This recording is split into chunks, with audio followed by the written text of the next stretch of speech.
jangan nunggu viral dulu baru dilakukan tindakan, tapi diantisipasi mungkin dari sekarang, belajar dari kasus yang ini, bisa dipetanin lagi mana sih yang bermasalah. Nah, kami minta agar siapapun nanti yang bersalah, yang ditemukan bersalah untuk yang melanggar hukum ini, mereka harus mengganti biaya-biaya yang sudah dikeluarkan ini. Boleh dijelaskan lagi proses dan hasilnya? Intinya kami mengapresiasi pemerintah, terutama dalam hal ini Kementerian Kelautan Perikanan yang sudah bertindak kemarin untuk mencabut pagar laut yang sepanjang 30,12 km ini. Kami mengapresiasi, dan namun demikian kami masih menuntut agar KKP terus melakukan penyelidikan agar diketahui siapa pemilik dan yang melakukan pembuatan pagar ini di lautan yang sebetulnya tidak boleh dipagar, dikapling oleh siapapun. Kami minta supaya KKP mengungkapkan ini kepada masyarakat, karena masyarakat menunggu ini siapa. Dan di samping itu, kemarin itu ada pencabutan pagar yang mengerahkan begitu banyak aparat untuk mencabut yang 30 km ini. Tentunya ada biaya-biaya yang timbul, yang cukup besar, ya Pak Menteri. Nah, kami minta agar siapapun nanti yang bersalah, yang ditemukan bersalah untuk yang melanggar hukum ini, mereka harus mengganti biaya-biaya yang sudah dikeluarkan ini. Selesai itu. Dari hasil proses pertemuan tadi dengan penjelasan Pak Menteri dan Pak Dirjen tadi, ada laporan atau ungkapan ketidakpuasan oleh anggota Komisi 4 tadi, juga tanggapan Ibu sebagai ketua yang memimpin rapat tadi? Mas, apa Mas? Ya, kami ini mewakili masyarakat konstituen kita. Kita harus proaktif untuk memperjuangkan daripada kepentingan konstituen. Jadi walaupun begitu demikian, kami sudah cukup sepakat, puas bahwa kementerian ini sudah melakukan tugasnya, dan tapi kami ingin supaya ke depan agar lebih diantisipasi lagi, jangan sampai hal ini terjadi lagi, karena kami mendapatkan juga banyak di daerah-daerah lain kasus-kasus seperti ini. Mudah-mudahan jangan nunggu viral dulu baru dilakukan tindakan, tapi diantisipasi mungkin dari sekarang, belajar dari kasus yang ini, bisa dipetanin lagi mana sih yang bermasalah. Ya. Bu Titi Komisi 4 ngasih waktu sampai kapan Bu untuk membongkar tuntas Kalau siapa yang membongkar, saya rasa harus maksudnya Mencari tahu siapa di belakang ini. Saya sih maunya secepat-cepatnya.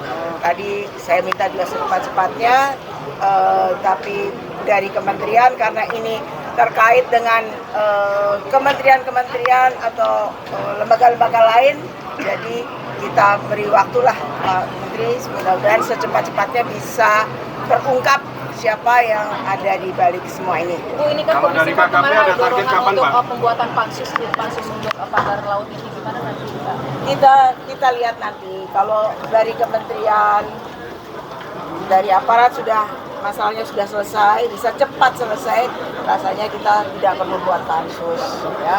Kita masih banyak hal-hal lain yang harus kita urusin, jadi kita tidak perlu buang-buang energi untuk sesuatu yang mungkin Pak Menteri, kementerian sudah bisa mengungkap secepat mungkin. Bu Titi, soal kemarin kan kaitan dengan HGB-nya kan sudah ditelusuri siapa pemiliknya, dan ada kaitannya dengan perusahaan-perusahaan besar misalnya pemilik misalnya. Nah ini kalau dari Komisi 4 apakah jangan memerintahkan KKP untuk tidak takut melawan oligarki begitu Bu, di kasus ini. Iya, semua kementerian tidak perlu takut melawan oligarki karena kita DPR sebagai wakil rakyat, kementerian juga menjalankan tugasnya juga untuk melaksanakan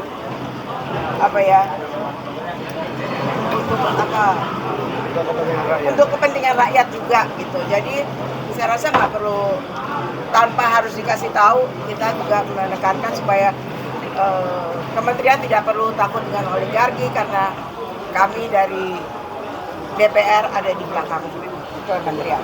Pak Menteri, ini sebenarnya pagar laut ini termasuk kategori PSN juga nggak sih Pak di wilayahnya itu? Tidak, sudah kita cek tidak. Kamera Pak. Jadi sudah kita cek dan ternyata itu di luar PSN. Pak, terbaru ada di Sumeneb nih, ada di Sumeneb lautnya bersertifikat. Kira-kira apa langkah selanjutnya dari KKP? Kita turunkan tim ke sana.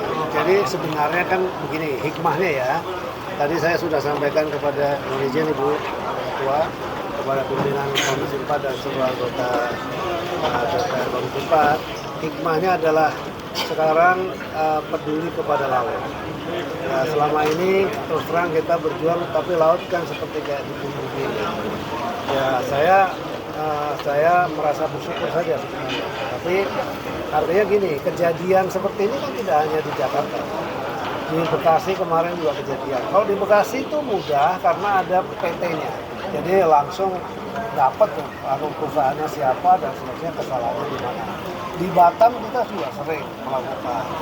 Lalu kemudian sekarang ada juga di Sidoarjo dan di Surabaya. Kita sedang melakukan investigasi juga ke sana. Perlu diketahui sudah 196 kasus sebenarnya. Tapi kan selama ini tidak terekspos oleh media. Nah, kemudian di Jakarta ini menjadi sangat sensitif karena situasinya kan sedemikian rupa ya. Jadi, tapi kan kita juga langsung bertindak. Jadi begitu itu terjadi kita langsung bertindak seperti yang kami janjikan kepada Komisi 4 DPR RI. Kita akan secepat mungkin untuk mengungkap sesuai dengan kewenangan kita. Kewenangan kita adalah memeriksa dari aspek administratif. Sampai tadi keluar satu kesimpulan bahwa ada baiknya juga kemudian undang-undang yang berkaitan dengan kelautan ini kemudian dilakukan sinkronisasi, gitu ya.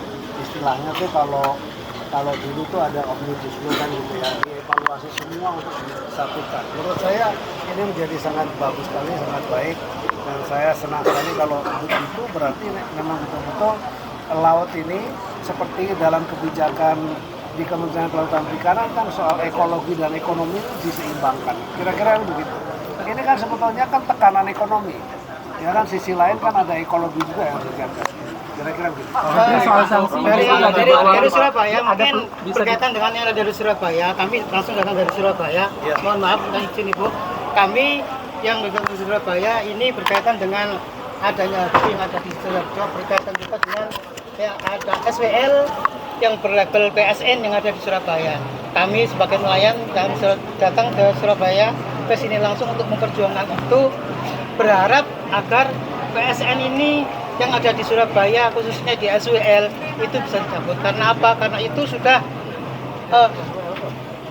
Surabaya Waterfront Land. Surabaya Waterfront Land. Ya, itu sudah nantinya kalau memang itu terjadi, itu akan merenggut semua mata pencaharian nelayan yang ada di Surabaya. Di situ ada 800 nelayan dan sekian ribu UMKM yang bergantung pada hasil laut dan pengolahan hasil laut di situ. Jadi kami berharap kepada Pak Menteri dan Ibu juga bisa memperjuangkan nasib kami yang ada di Surabaya untuk mencabut status PSN yang ada di SWL ini. Pak Menteri, soal sanksi pagar laut kemarin. Ya, kita akan turunkan tim untuk kita evaluasi dan kita lihat. Nanti kemudian kita akan bicara dengan nelayan juga. Pasti nelayan menjadi prioritas kita. Ya. Gitu. Untuk dicarikan solusi yang terbaik. Nanti kalau soal PSN, itu kan ruangnya ada di Menko Perekonomian. Oke, tapi tidaknya Soal sanksi pagar laut kemarin itu kan sanksinya berupa administratif kalau di KKP. Tapi bisa nggak itu ada peluang nggak dibawa ke pidana umum misalkan? Kan tadi di kesimpulan agar dikoordinasikan apabila ada apa namanya itu sanksi hukum itu larinya nanti ke kementerian apa lembaga lain. Ada kepolisian di sana, ada kejaksaan di sana, ya nanti kita akan Pak Menteri, berarti ada peluang pemidanaan umum di kasus ini ya Pak ya? ya pasti itu kan koridor kita di sini itu ruangnya kan ke sana jadi ya kalau yang ke sana kita koordinasi. Pak, soal yang PT Santosa Yang mana yang dulu? PT Santosa yang kemarin mencuat kampanye di kasus kebakaran laut ini apa betul sebenarnya? Kalau nama yang mencuat dan seterusnya bukan hanya nama yang mencuat, siapapun yang terdengar termasuk yang disampaikan di media itu kita akan undang, akan kita pertanyakan. Kapan itu Pak? Sekarang sedang berlaku. Pak, bicara soal pagar laut Tangerang ini sudah ada pihak swasta yang mengaku memiliki sejumlah SHGB di Laut Tangerang itu. Kira-kira tanggapan gimana Pak? Gini, kalau itu di ATR ya, di ruang ATR. Jadi silakan tanya ke Menteri ATR. Pak, kalau itu menggarisbawahi secepat-cepatnya kalimat tadi Anda sampaikan. Kapan Pak? Ya kalau bisa seminggu ke depan bisa selesai, ya kita akan dilakukan. Pokoknya secepatnya betul-betul cepat. Dan dijamin nggak akan mandek ya Pak ya, untuk pembongkaran dari pencabutan itu tidak akan mandek ya Pak ya, kan Bapak kemarin bilang 20 hari ke depan. mandek. Hari ini kan jalan terus. Ada 460 tim dari KKP, ada 750 dari TNI Angkatan Laut. Lalu kemudian juga masyarakat. Pak, soal 437 hektar lah di Laut Sidoarjo itu gimana? Yang tadi kita akan kita sudah tentukan tim. Tindak lanjutnya dicabut begitu ya Pak? Berapa sih Pak? Dan mungkin sampai nanti targetnya berapa Anggaran. Ya kalau kita bicarakan tuh patungan udah karena desakan dari teman-teman semua untuk segera dibongkar ya udah dengan segala macam cara. Ini kayak belum terhitung. Patungan aja udah. Pak, terakhir dari saya Pak, tadi kan disebut terlalu lama berlarut-larut. Anda sudah sempat disebut namanya sakti tapi dianggap belum sakti, tersinggung.